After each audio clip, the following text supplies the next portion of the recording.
paintings that I saw were these tapestries, that the people in the tapestries, which, Jesus and the apostles and the various people that were in these tapestries, that they'd be looking at you as you walked by, and as you walked past them, they'd turn. It was the most amazing a most amazing artistry that went into weaving I'd ever seen before. It was pretty crazy. But this was a passageway onto one room that I was particularly looking forward to getting to see. I had thought about it for years before. If I ever go to Rome, I'm going to enjoy this, like everybody else enjoys this room. It's known for its ceiling. And it's what room? Sistine Chapel. Sistine Chapel. Perhaps Michelangelo's greatest work. He quit 4 times painting the ceiling. And I think we're all glad that he finished painting the ceiling. It would be well known for other reasons than its beauty, its unfinished work. As he was up on these scaffolds, it took him forever. It took him years to do this. But he finished it. And I thought, I'm going to enjoy the ceiling when I'm in there. But I'm serious, years before, I had made up my mind that I was going to take equal amount of time and look at the floor. Because nobody cares about the floor of the Sistine Chapel. Okay? So I go into that room, and as I walk in, there's all these people standing. And you don't know, if you didn't know what the Sistine Chapel was, you would wonder what they're looking at, because they're all looking up. Now, some smart people, and those are usually women in this case, have mirrors.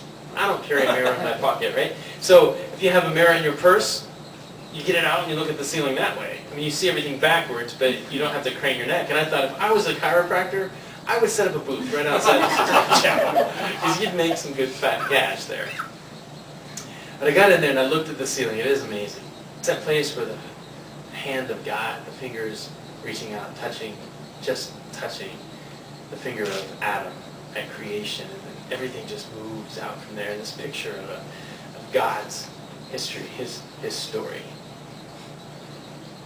But I took time to look at the floor, and it's beautiful. Roman tiles are amazing. The various colors, and they're laid out in a pattern that is particularly set forth. It's not a random pattern. It's beautiful colors, shapes, patterns.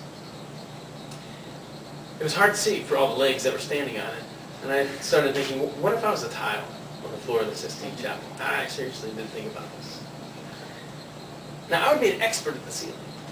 I would have seen it through the years. I would have known when it looked its absolute best. What time of day, the light in the room, how it would bounce off those colors. But nobody cares what I have to say. They come into my room and all they do is step on me and look the other way. Have you ever felt that way? Yeah.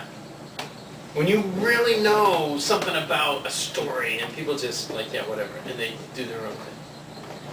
So I started thinking about tiles a little more personally, and I thought, if I was a towel? If I was a tile in your house, where would be the last place I would ever wish to be placed? Bathroom. Where? The bathroom. The bathroom, that's right. It's universal. I ask that question everywhere I go. And everybody says the bathroom. And we all know that there are places in the bathroom that would be worse locations than others, right? Yeah. What if I was a tile that was maybe in a palace, a ballroom? That'd be a pretty good place. Because it's important. People care about the tiles. The day of the ball, they polish it up. Make sure everything's in its place, that you're not loose. Somebody comes down the corridor and they look in and they go, man, I can't wait to dance on that floor. It's important.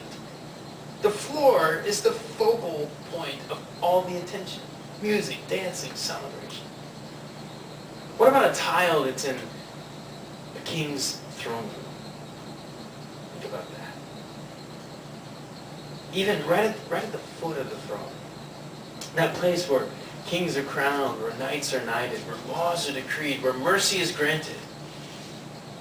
As they're bowing before the king and favor is being bestowed upon them, they're looking at me. Maybe tears would fall from their eyes onto me. That'd be an amazing place. Though a lot of tiles are cut out of stone in mountains, most tiles are molded out of clay. They're shaped in shapes that tile doesn't choose to be shaped. They're hardened in a kiln, and then they're painted in colors that that tile doesn't choose to be painted in. And then they're taken and they're stacked up on pallets, maybe thousands. And the master of a house comes along and he purchases those tiles with a price, and he takes them back to the home that he's building, that he's putting together, and he places them where he sees fit to place them for his glory, but to fulfill the greatest need and purpose of those tiles. That's not much different than you and me. Yet we are very different than tiles. Made from the dust of the ground, yeah. But formed in the image of God for his glory. But for our purpose to be images of God, ordinary men and women. But obedient to an extraordinary God in whose image we are made. God, who did not think it beneath himself to step into this earth and take on this flesh. A king who never sat on a throne but hung on a cross. Who never wore a crown of gold, but he wore a crown of thorns. To pay the price.